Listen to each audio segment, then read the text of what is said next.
Goeiemôre, Dok Matt wat praat. Ek was so bevoorreg om op 'n roosplaas te wees en skielik het ek 'n klompie goed geleer, verskillende rose, doodgewone snyrose wat mense in 'n ryker insit, daai enkel roos wat die jong man vir sy girl gee om te sê ek is lief vir jou. Ag en dan kry jy die struike wat Floribandas genoem word. Dit is 'n struikrose waar daar klomp rose is aan een struik. En dan kry jy die miniatuurrosies, ou klein knoppietjie, klein rosietjie, en dan kry jy die rankrose. En ek het Jesus in al daai rose probeer inpas en kyk wat doen hy.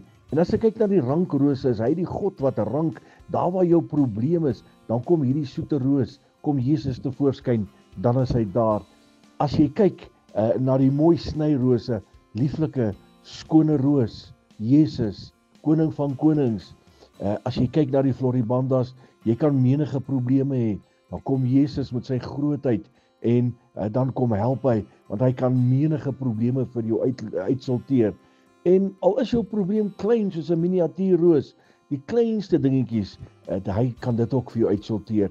En dan is daar een roos wat uit aard nou nie daar was nie, maar dit vat my gedagtes na die soete roos van Saron. Jesus sê hy is die soete roos van Saron. Nou Saron is 'n vlakte waar niks groei nie, waar niks gebeur nie. En Jesus, dis waar jy hom kry, daar, die soete roos van Saron.